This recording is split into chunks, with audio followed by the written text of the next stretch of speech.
Thank you, everybody, for joining us today for ELA's webinar on 100 plants to feed the monarch butterflies. We are so excited to have Stephanie Frischi today.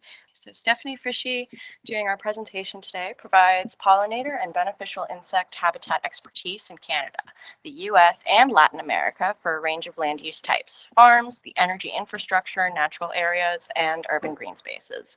She also works with the native seed industries and researchers to plan and develop seed supply of important plant species for creating and restoring habitat. Ms. Frischi volunteers as a rare plant monitor with Plants of Concern and is the secretary of the International Network for Seed-Based Restoration. And with that, I'm going to go ahead and share my screen, turn off my camera, and Ms. Frischi can take it away. Well, hello, everyone. Thank you, Aviva, for that introduction. I'm really glad to be here and share this hour together here and talk both about monarch butterflies and all the plants that they eat and that we can help cultivate to feed the monarch. Go ahead and advance, please. Just a brief outline of what I will talk through here, a bit of background on the Xerces Society, the organization that I work for, basics of monarch biology, then the status of monarchs, and then actions we can take to support monarchs. And then we'll also walk through some of the sections and pages of the book that we're talking about here, 100 Plants to Feed the Monarch. And then I will wrap up with additional resources to learn more, and then we'll save a little bit of time for Q&A.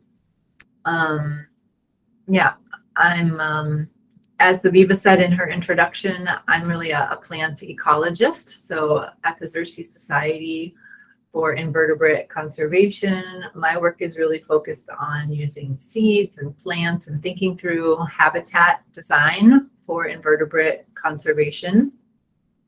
So a lot of what we're going to talk about today is plants, but I think I'm giving about equal time to monarchs because we want to learn about monarch biology. They're the organism that's dependent on the host plants and the nectar sources, not the other way around. So here's a slide just sharing a bit more about the Xerces Society. We're a nonprofit conservation organization, and our focus is invertebrates. We really started 51 years ago as a butterfly conservation organization. Our name, Xerces, comes from the butterfly pictured here, the Xerces blue, which was sadly, tragically the first butterfly to go extinct in the US due to habitat loss when the area around San Francisco was developed. So Xerces first started as a group of concerned butterfly conservationists who wanted to prevent future butterfly extinctions in the future. We're based in Portland, Oregon. We've got over, I think, nearing 20 states and around 70 staff working across the lower 48 here. Okay, go ahead and advance. So in our 51-year history, we still work with butterfly and moth conservation, but we've also expanded to focus more broadly on pollinators, the habitat that these invertebrates need, also agricultural biodiversity, particular endangered invertebrate species, as well as aquatic invertebrates. Pesticides are one of the big threats to invertebrates. So we also have a great team. They're really not the pesticide team, they're the pesticide reduction team. And then we also have projects and staff focused on urban conservation of invertebrates. Next slide, please. Okay, we'll just kind of make sure everyone's on the same page here. Go through some of the basics of monarch biology. Next slide. I'm starting really with a few bullet points here about the relevance of monarch butterflies. So the image in the upper right there is the global range with the yellow shaded areas showing where monarch butterflies live. So you can see their range covers much of North America, but they're also dispersed throughout the Caribbean, Central America, Northern South America, in some of those Atlantic islands and the southern part of Spain, and then also throughout many parts of Oceania. But it's really North America, which is the core population and what's considered the original and home population.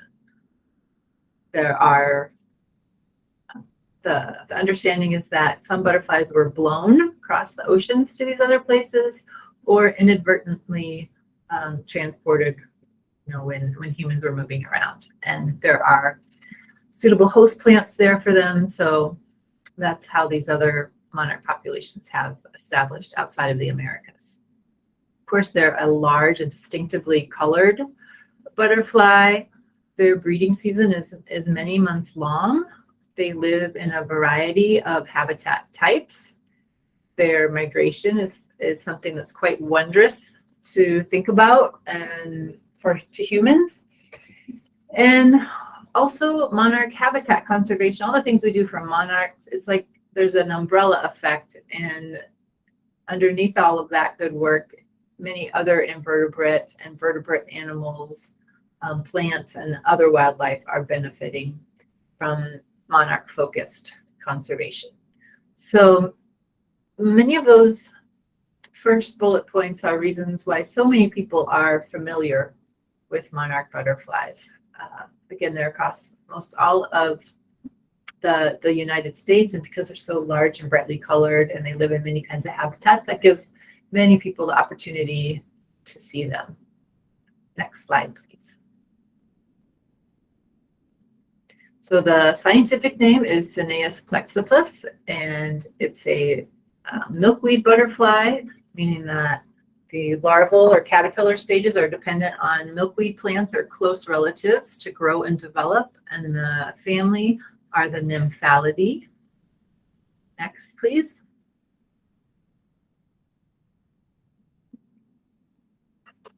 And just as a heads up, Aviva, we're going to go through these next few slides pretty quickly here. So monarch biology, we've got the little egg here, and then 5 instars, or different caterpillar growth stages, where the caterpillar molts and sheds its exoskeleton between each of those so that it can continue feeding on milkweed leaves and plants and get bigger. And then the adult. All right, next slide. Then we have a nice diagram here just explaining that a bit more with the length of each of these phases in the life cycle. So the egg is kind of white and pearly looking, like about the size of a pinhead. And eggs are eggs for about 3 to 5 days. The mother monarch can sense the milkweed plants, and she individually places an egg on the underside of a leaf, and that just helps protect it both from potential predators seeing it, helps it from rain splashing or washing it off, and it helps it from getting too hot in the sun. Once that egg hatches, then the little larva will often eat the egg case and then begin feeding on the leaves.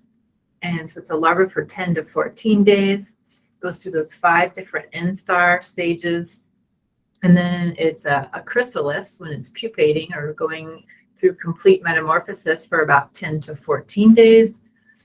And then as an adult, it can vary. If it's part of the generations during the breeding season, an individual will live 2 to 5 weeks as an adult. And if it's an individual that's part of an overwintering generation, then it will live 6 to 9 months.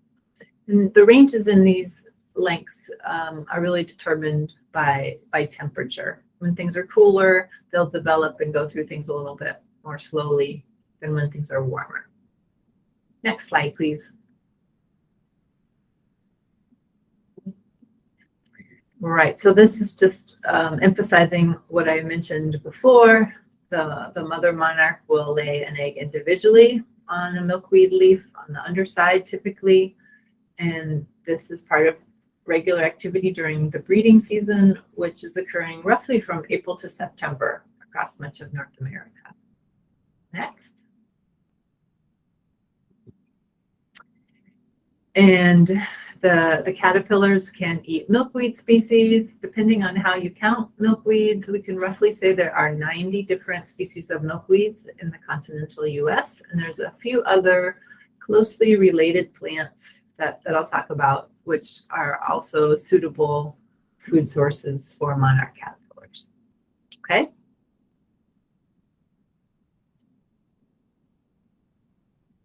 And with 90 some or so species of milkweeds widespread across the continent, well, most of them do grow in sunnier rather than shadier habitats, but a few of them are woodland species and can tolerate some shade. Some species are adapted to wetter soils or poorly drained soils. Some are adapted to really rocky and highly drained soils. Some are prairie species that are adapted to richer soils, and some are in the desert. Some are into southern Canada. So we have lots of different climates where there are milkweeds as well. Okay, next one.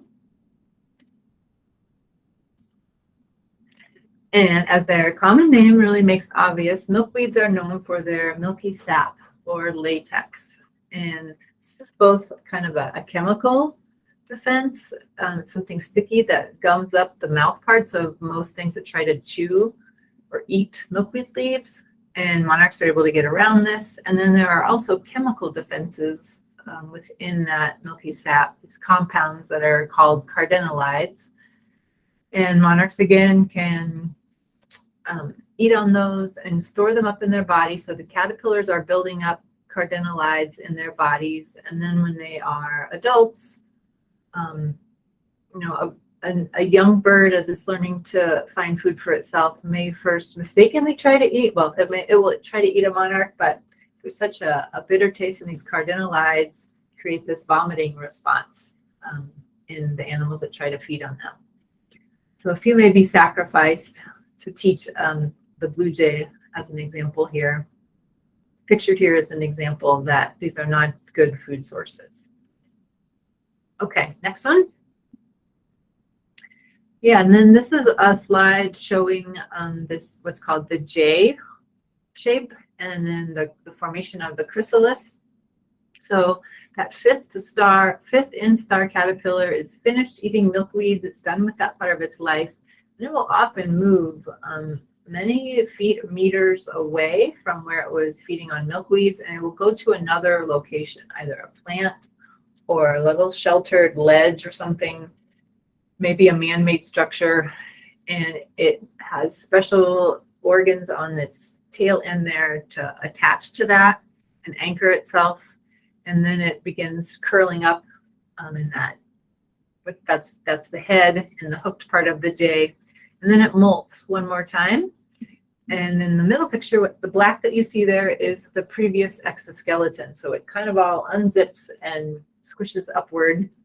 And then the new exoskeleton that's underneath all that is what is the outer surface of the chrysalis there. So if you've seen these, they're about 1.5 inches long, very smooth, a bright light green, and they have some gold dots around the bottom edge and then on that ridge as well. Okay, next. So the monarch will be in that pupal stage in the chrysalis for 10 to 14 days. And then there's like a 10 to 24 hour period where the monarch, the chrysalis becomes clear and the monarch adult begins to emerge and move its wings, pump them up with hemolymph to expand and inflate them and finish drying off and begin its adult life stage. Okay, next one.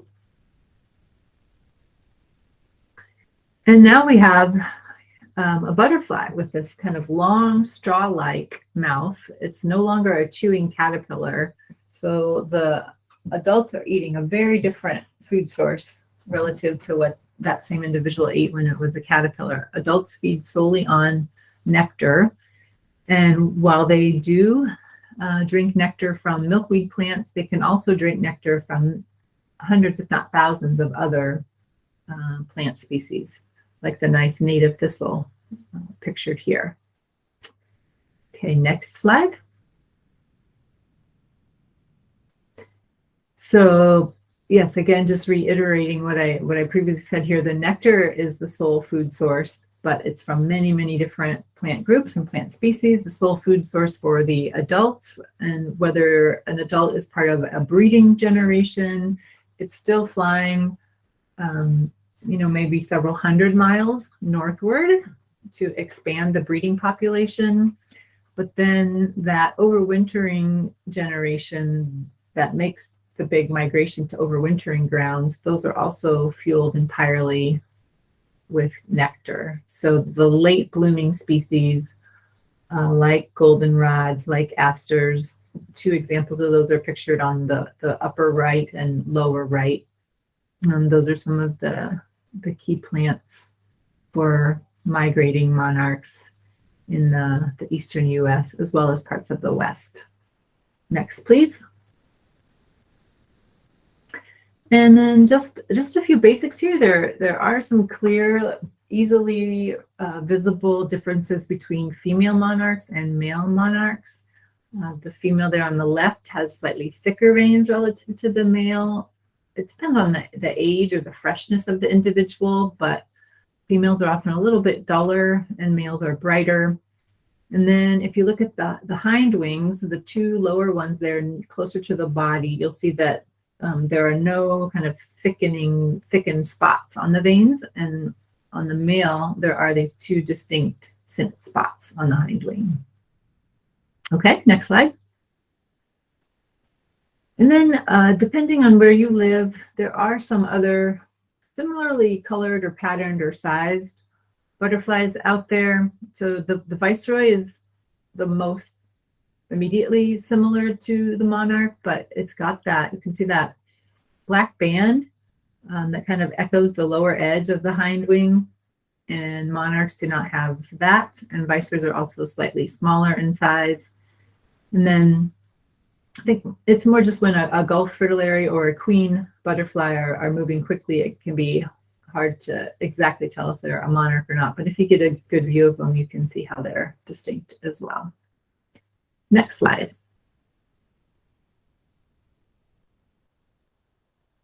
Now I'm going to talk a little bit about the migratory behavior in butterflies. So it's truly a long-range migratory butterfly. This individual likely flew more than 1,500 miles from where it's photographed here to then overwinter at forests in Mexico. Next slide.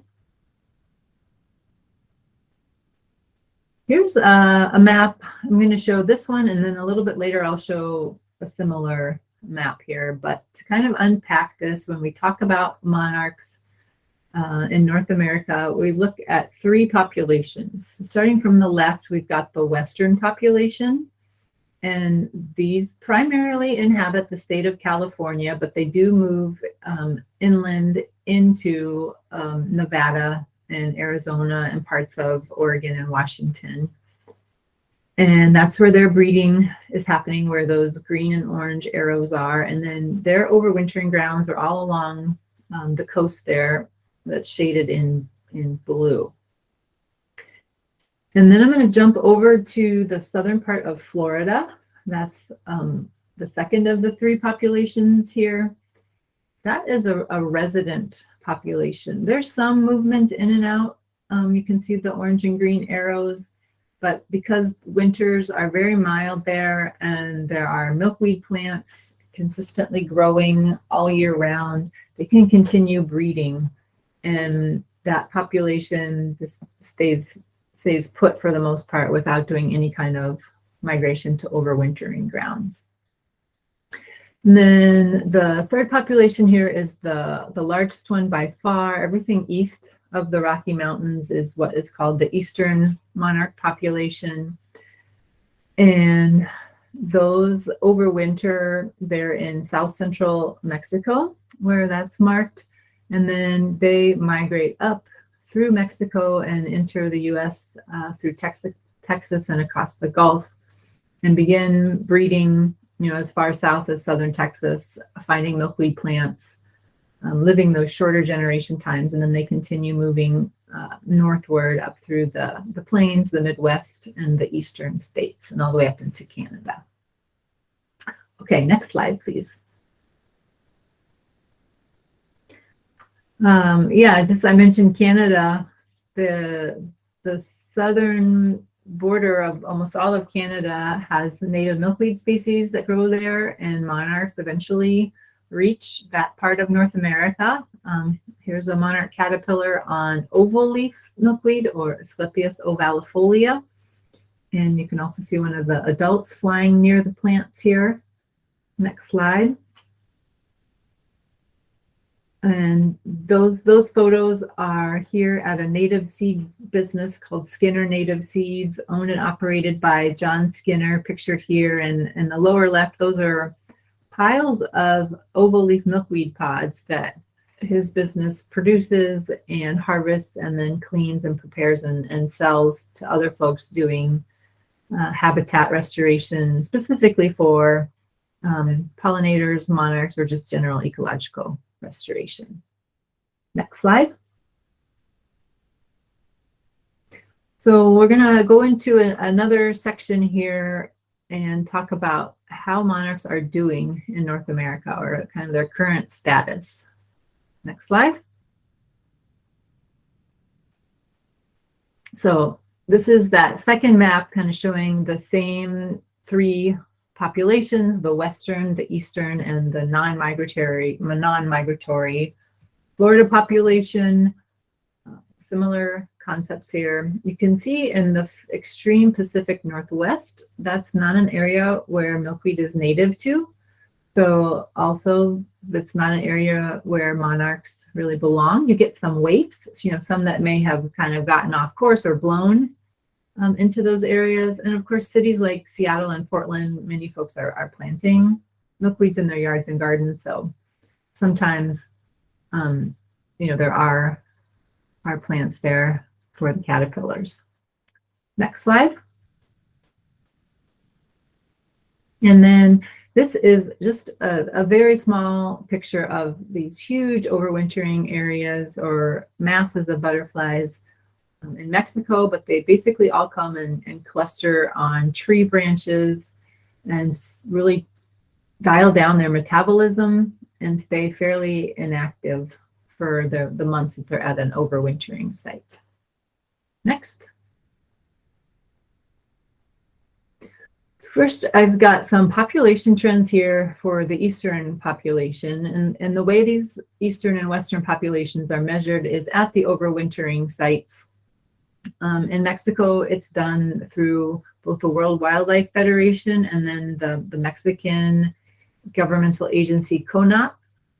And they are actually measure the population in terms of how many hectares of forest the overwintering masses are occupying here.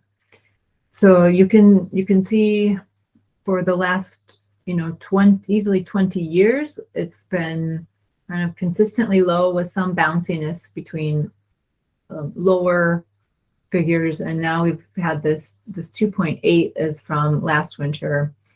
We don't know yet the size of the population that's currently there now.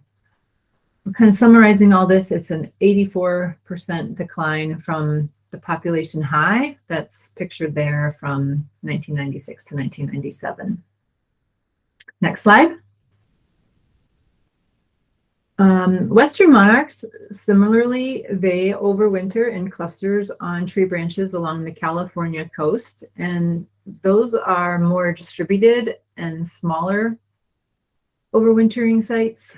And so the way that they are measured is not by measuring the hectares or area, but individuals are trained to use binoculars like you see here, and they are assigned certain sites and branches, and they actually do their best to make a count estimate of how many individual butterflies are in their designated area.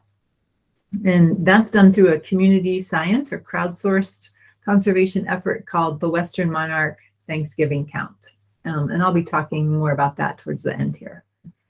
Next. So the population trends of the Western population from that Thanksgiving count are shown here. And if this is something you follow, you may remember that 2018 and 2019 were quite disheartening, and then 2020 was extremely worrisome. Last year, the number bounced back to 247,237 butterflies. So still much lower than historical numbers, but at least a bit of a recovery from the previous immediate years. Next slide, please. Here's more of a text summary of that. When monarchs when monarch counting in California began in the 80s, there were roughly 4.5 million monarchs there each year. And in 2019, that dropped to 29,000. The 2021 winter was 2,000. That was the lowest count ever recorded. Last winter, it bounced back a little bit to 247,000. And sorry that this display got a little jumbled here on the slide, but just yesterday, actually, the results of this year's Thanksgiving count, which took place between November 12th and December 4th, 2022, that documented 335,500 monarchs. So that's an encouraging trend, but it was just prior to the heavy rains and storms that hit the state, and there was certainly a lot of landslides and other devastation and just difficult weather for those monarchs to endure. So with the Thanksgiving count, there's also always a New Year's count that happens in January, and that's always going to be a lower number than the Thanksgiving count because there's some natural death or loss of monarchs over time. But we'll be getting numbers later this winter, kind of about how those storms may have impacted monarchs in California. Next slide. So we've got these clear trends of monarch decline, and that's been attributed to loss and degradation of their overwintering habitat in terms of the types of trees and the size of those areas. And then also in their breeding and the breeding habitat and where they migrate through, loss of suitable amounts of milkweed and nectar plants are implicated in the decline. Also pesticide use, both throughout all that, the Corn Belt in the central part of the US, as well as in the agriculturally intensive parts of California. Xerces and a few other researchers did a study on milkweeds that you could buy from your garden centers, and there was ubiquitous contamination of pesticides found on those milkweed plants. So even folks who are trying to purchase plants, put them in their gardens or other places for monarchs, may inadvertently be exposing them to harmful pesticides. Climate change. Like I just mentioned, the big storms in California, that's one example about an extreme weather event that can knock out a lot of individual monarchs in one go. Then there are some other factors. There's a disease called OE, which is a parasite that can sicken or kill monarchs. There are both native predators and non-native predators and other natural causes. Next slide. Praying mantis. Many of the praying mantises in the eastern U.S. are non-native species, and those are voracious and pretty good predators of both monarch caterpillars, as seen in that central photo, as well as adults. That left photo shows a monarch that's emerging from the chrysalis, but it's infected with the OE protozoan parasite and has deformed wings that won't properly expand and allow it to fly and reproduce. Next slide. And then I mentioned this milkweed pesticide contamination study. So there were a total of 64 pesticides identified. This involved, like I said, purchasing plants from retail locations, freezing the leaves and shipping them frozen to a lab for analysis, and the results were that 64 pesticides were identified. 25 of those were insecticides, 27 were fungicides, 11 were herbicides, and then one was an additive. And one milkweed sample had 25 different pesticides on a single plant. And the overall average result of the study was 9 pesticides per plant. Next slide, please. Okay, so what monarchs need? Obviously, they need good quality and amounts of breeding and migratory habitat and food sources there. They need the right forested groves in their overwintering habitat and some nectar plants for the warmer days when they may kind of wake up and become active a bit more. And then also protection from pesticides. Next slide. Now we'll get into the action steps for monarch conservation. So, of course, planting native milkweeds that are native, meaning to your area. You can even refresh them by cutting them back to generate new resprouting. Those are often more attractive to the adult females to lay eggs, and they're just a little bit, juicier and easier for the caterpillars to eat. And it's nice to know that if you accidentally have a milkweed patch mowed or it's a bit aggressive and you want to cut it back, that can actually be a good thing. And then not just milkweeds, of course, but planting the locally native nectar plants to provide that food source throughout the season and the time that monarchs are in the area. Avoid and reduce pesticide use. Participate in community science efforts. So I talked about the Thanksgiving count in California. There are a few other community science efforts like Journey North, where throughout the whole country you can report when you see monarchs and when and where you see monarchs at different life stages, and the same for milkweed species. I think I'll just leave the rest of those bullets for you all to read. Next slide. So one of the motivations behind putting this book together was to offer a book form of this kind of information and help both inspire and give people a starting point for taking action in their own yards and communities. So it's organized in a bit the way that we talk through things here. A few chapters first about monarch biology and then monarch habitat. And then the second part is a chapter that's just focused on milkweeds.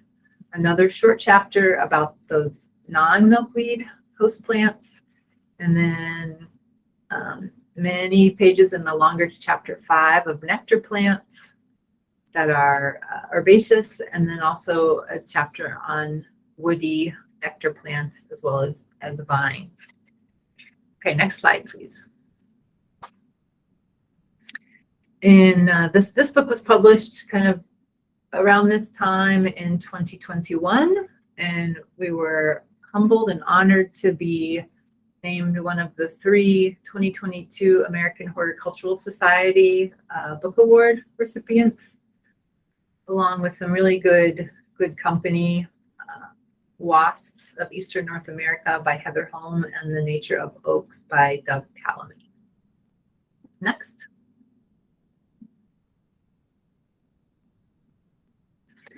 So here I've just taken a few shots of some of the pages here. You can see how we talked about milkweed leaves and milkweed flowers, and also an interaction of a monarch leg with the pollinia, or the package of pollen that milkweed flowers have.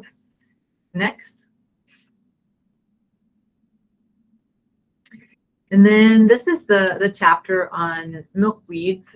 So we have profiles for 31 different species, and each of them gets at least a 2-page spread like this with at least 2 photos. There's a range map with a shaded area indicating where it is native to. There's a description of what the plant looks like, or kind of other things of particular interest. And then there's a uses category about particular applications that are appropriate for a given species, and then more information along the bottom there to help match it to the right site conditions. Next. So that was Californian milkweed that's native to a lot of Southern California. Here we have Zizotes milkweed, native to most of Texas and other parts of the Southwest. Next. And purple milkweed is there throughout kind of the lower Midwest and into the mid-Atlantic. It's quite showy, really bright purple pink flowers. Next. Here I've squeezed two profiles together. These are of the non-milkweed or the non-Asclepias genus host plants. So one pictured here is honeyvine, Synencum laevi. That, as you can see, is a really widespread species in the East. It's considered a weed in many places, but that's kind of good. Once you know how to recognize this plant, you might be surprised how many different places you see it. I often see it growing within evergreen or other shrubs that are in landscaping. It's kind of sneakily sticking around in there. And that's a plant that monarch caterpillars can feed and grow on. And then pictured here is milkvine in the genus Matalea. There are many species, and those grow throughout the southern tier of states and further up into the southeast. Next, please. So we focus a lot always on that monarch milkweed connection, but milkweeds, like we said, they grow over such a wide part of the continent and in so many different places. They have a lot of good nectar in the flowers and feed many other kinds of insects and even some hummingbirds. And then there are a few other specialist groups like the longhorn beetle pictured here, which is also chemically able to consume and digest milkweed plants. And even birds, are not eating the plant, but they may use the floss or the fibrous stalks in their nests. Next, please. Yeah, just another picture of some of the range and variety in milkweed species. Next. And again, these are in a Western context where plants may be few and far between, but they often, the same species is found in a big area. Next. I also have a section in the book where we just give example garden design option here. And this is for the East, but we have for the East in slightly wetter, moisture soils. And all of the species of plants pictured in this garden design are profiled in the book. So again, it's just kind of to give some inspiration about where to put plants, which ones to use. I guess, I'm sorry, I misspoke. We do have a few grasses and sedges in this garden design, which are also important in some of the aesthetics as well as helping to manage weeds there. And they also provide some habitat benefit. And those don't have profiles in the book. Next, please. And just a nice example of how you can even use a little space, around a garage or barn or shed to put in some milkweed plants and a few nectar plants. Next. And then the great bulk of this book are profiles for 66 different nectar plants. Same kind of thing. At least the 2-page spread with description of that genus. And then we go into a second section where we talk about specific species for particular parts of the country or certain applications and uses. And then there's this little section, additional host plant. And there we talk about other insects or invertebrates that also are known to depend on or feed on this plant. Okay, next. Yeah, Also, if you're just kind of starting out, these are 4 of the good go-to species, or excuse me, go-to families that monarchs are really prefer as nectar sources. Next.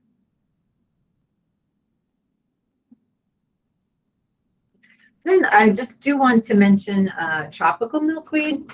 This is widely sold and widely beloved. It's quite showy in its color, and monarch caterpillars feed readily on it. So this is commonly sold in big box stores and many other locations. And in places with harsh winters, it's not really a concern, but this is, like its name implies, tropical milkweed. It's considered native to the Caribbean and parts of Central America, perhaps extreme southern Florida and parts of South America. So it's not native to most of North America or the United States.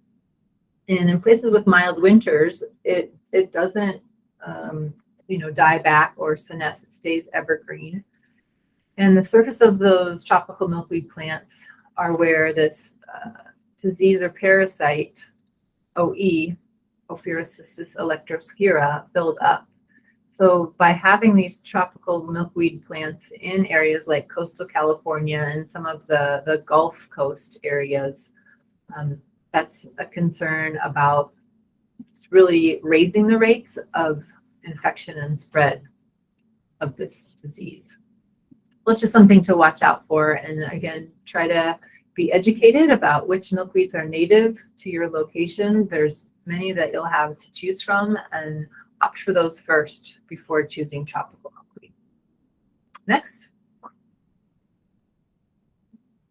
So I mentioned the Western monarch count. I just wanted to include a few more slides in detail about that here. Next, please.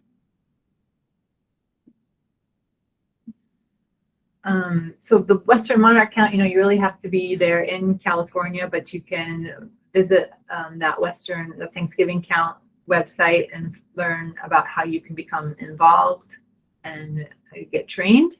And then if you're further afield in the West or visiting the West, you can participate in the Western Monarch Milkweed Mapper. There's also a project for it on iNaturalist. And this is a site that records sightings of monarchs and milkweeds. Could you go to the next slide, please? Thanks.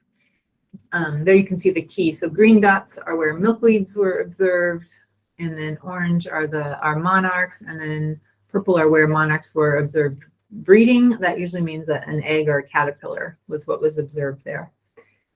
It's also a great place to learn milkweed identification. There's a whole gallery where you can browse and see more photos of each of the different milkweed species that occur in the West. Next, please. And this is, again, a community science project. The photos that are uploaded are actually reviewed by experts to validate or verify that they're actually a monarch, or that they are the milkweed species, that the milkweed species is correctly identified. And data from the milkweed mapper has been used in several different research studies, as well as in ongoing planning for prioritizing monarch conservation in the West. Next.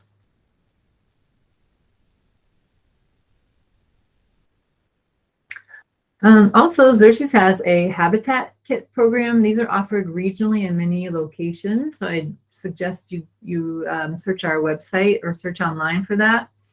They're not available to individuals, but they are available to different organizations or groups to both plant nectar and milkweed plants in these gardens. Next, please. And here's just an example of some of the recent habitat kits that were planted out in California. All right, we're getting a little close on time here, so let's skip forward, please. Yeah, lots of happy plant kit recipients. Okay, resources. Next, please. So Xerxes has many books. We've got the one we were talking about today. We do not sell this book. We're a nonprofit conservation organization, so you can buy this book wherever it is you like to buy books. Also, if you join Xerxes and become a member, we offer several thank you gifts, and this book is one of those gift options that you can choose, along with the other titles pictured here. We have a lot of, go ahead, you're good, Aviva. We have a lot of online resources at our website, our YouTube channel, several social media platforms. Next, please. Yep, that was that slide. Next. And then we also have a huge publications library with some of these titles pictured there, all kinds of things about monarchs and milkweeds. Next. We also have these roadside milkweed fact sheets that are, I think we have those for about 12 different regions covering the lower continental United States of the most common milkweeds you're likely to see, driving down roadsides and how to recognize them. Those are really nice, easy to use resources. Next. And then we have a section of our website that's the Pollinator Conservation Resource Center, and kind of navigating your way to your region through this map. You can access different recommended plant lists, both nectar plants for monarchs. Next, please. And this is just an example. It's a pretty straightforward list, and it has a nice little thumbnail of each of the plants so you can see it. And I know this may not be easy to see, but there's a nice table there that indicates when it's blooming, what the flower color is, the height of the plant, and its water needs and other notes there. Next. We also have an online native plant seed and services directory that you can apply many filters to find different suppliers and sources for plant seeds or related services in your area. Next. And like I mentioned, it's probably not intentional, but the greenhouses that are growing these plants, some of them are under a lot of pressure to produce these pristine looking plants that are really big and perfect looking, and that is what's driving a lot of the pesticide contamination that's on here. So we also offer guidance on what to ask at the retailer where you're getting plants from to help ensure that you're getting plants that are safer for bees. And next. We also, specific to milkweeds, we have a search tool that's the Milkweed Finder, and there you can actually search on particular species of milkweed and find the brick and mortar or online sources for those seeds or plants. So we put two web addresses here, just xerces.org monarchs or xerces.org milkweed as kind of good landing pages to begin finding all this information. And also, I think specific to ELA, I wanted to mention these publications: Mid-Atlantic Native Meadows, which are guidelines for planning, preparation, design, installation, and maintenance. We wrote this a few years ago in partnership with landscape architecture firm Reichel Associates. And then we also have pollinator-friendly parks. And these are both available as free PDF downloads on our website. Next. Like I mentioned, we're a donor-supported nonprofit, so thank you to all of our members. Next. And thank you as well. In addition to our members, all of our other funders who support our work. Next.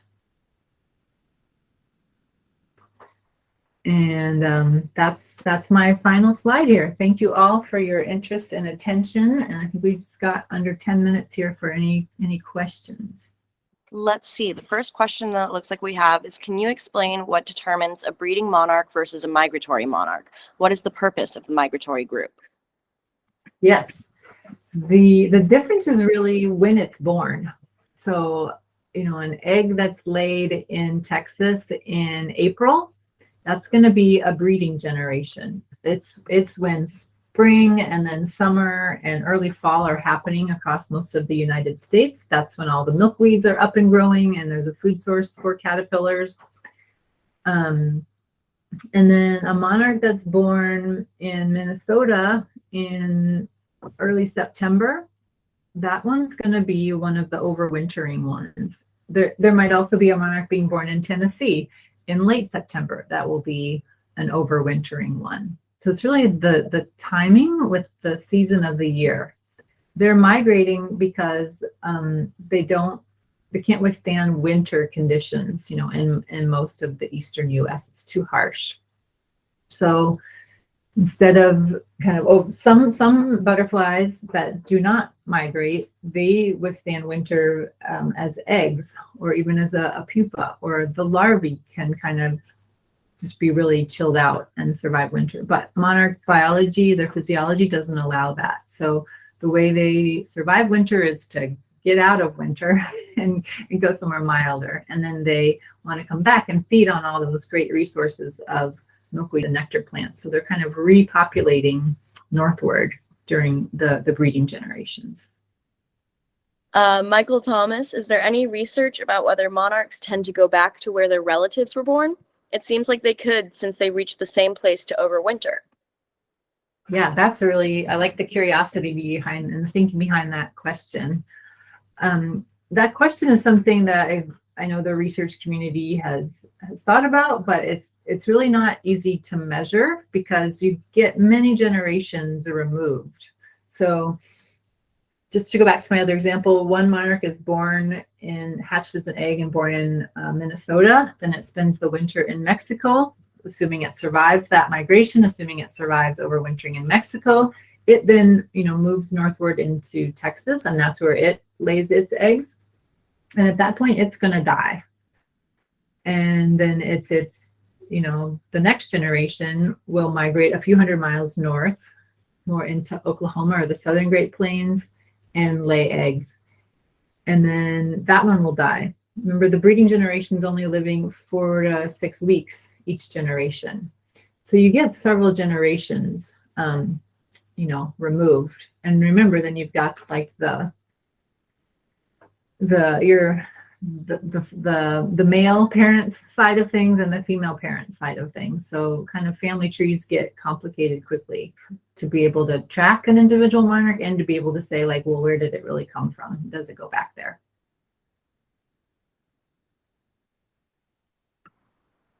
Great. Melanie in the chat says, what are the questions to ask nurseries to prevent purchasing milkweed that has pesticide contamination? Yeah, so the first thing is to have an open kind of approach to it, something that could otherwise be a little bit, tense. But I think our suggestions are just to find someone there, maybe a store manager, and ask them first if they're applying any pesticides, like right prior to the sale. They may be doing that just to maintain like good plant appearances there. But it may go a few more layers deep into the wholesale greenhouse where those are being produced. So yeah, it can take some work where it's not that you are going to get an answer, the first time. But our goal with our Be Safer guidance is to help getting both the retail outlets and then the wholesale growers thinking about this and aware that it's something that the conservation community is aware of and concerned about. Hey, Stephanie, Jimmy Johnson here from New York. I'm in Brooklyn, New York, and we have along the highways with driving around, many times I'll see huge areas of milkweed growing, and then I'll be watching it, boom, DOT cuts it down. Is there any political thing or movement that I can make that is a absolute no-go, that they do not cut that milkweed down? Because I see, acreage and acreage of milkweed, and that the butterflies are laying there, and then they're cut down and they're killed. you know, and this is random lawns along highways. I see it all the time. And it's just, is there some political thing or a movement that I can start here to stop that? Or do you know anything about that? Yeah, it depends on state by state, right? Different departments of transportation have different approaches. And some of them, they both see the ecological benefit of leaving roadsides less mowed, letting that milkweed grow for all of the animals that it supports, including monarchs. It's more beautiful to look at with all those flowers. They're of course concerned with traffic safety, and there's a public perception also about that, oh, they're not doing their job, they're just letting everything grow up. So a big part of it is communication to the public, like, why is this not being mowed? And then there's also another piece that departments of transportation respond to, which can just be the cost factor of that. If you mow it less frequently, that's less labor and less equipment and operating costs as well.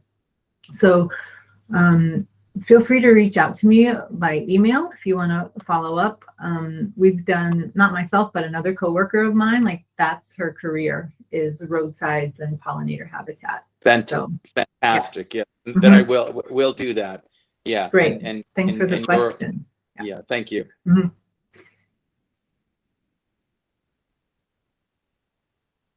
Okay, so we are running a little bit close on time here, but what I'll do is, Stephanie, would you be okay with sticking around for a few more minutes to answer the last of these questions? Great. Yep, I'm happy to do that. But anybody else who has something to get to and no more questions, you are free to go, and this will be available as a recording for ELA members. So it looks like our next question from the chat, by the way, Jimmy, great question. Was, as climate and environments change, are observation ranges and methods changing as the monarchs adapt? And that was from Deborah. Yeah. I think to answer that, it can be difficult to measure monarchs during their breeding season when they're dispersed across the whole continent. So we don't have good ways to measure or track how populations are doing during that time. That's why the way the populations are assessed are through those counts at the overwintering grounds. But where there is some interesting research looking at this question is in California, because there is so much development, towns and things along the coast, especially, that may have that certainly have displaced some of the overwintering grounds. And then people are planting all kinds of things in their gardens, like different milkweed species. And just in addition to the changes related to climate, right, there's changes in habitat through what people are doing in their gardens.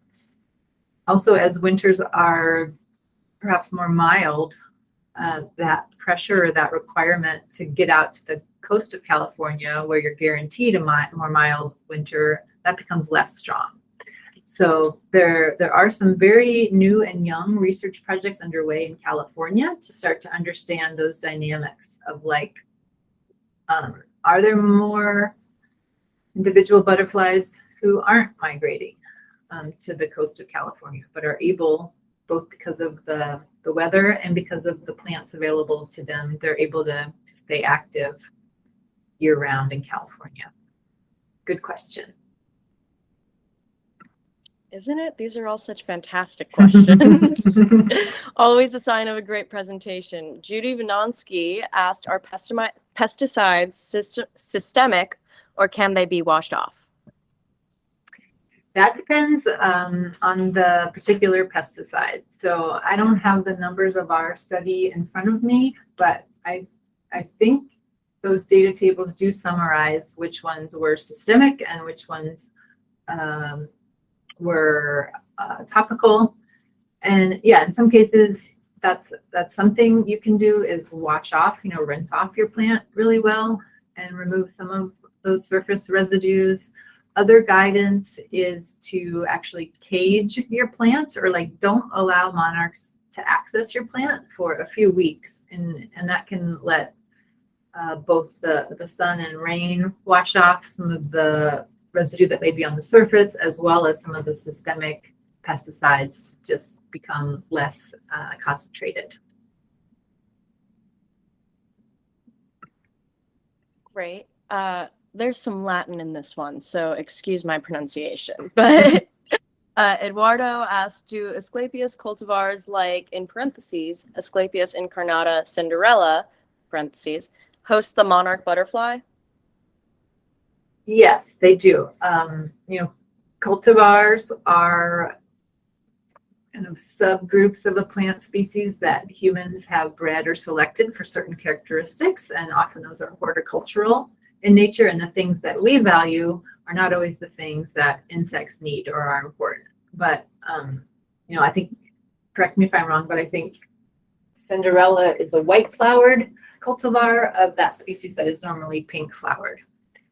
So that's what's been changed in that one. But that cardinalide chemistry is still there, and it's still being a good host plant for monarchs. Another good question.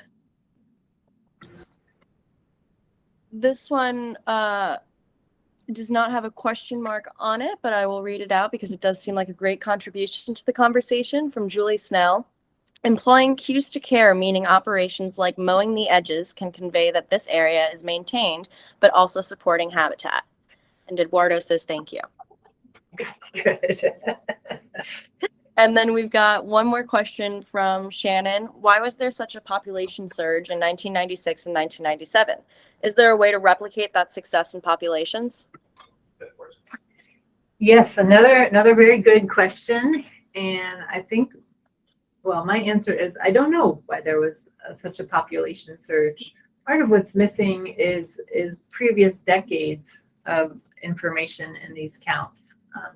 We've only started really researchers have only started tracking monarch populations and counting them in that way since the late 1980s. The overwintering grounds in Mexico weren't even discovered until the late 60s, early 70s. It's kind of amazing to think about that as being a mystery for so long.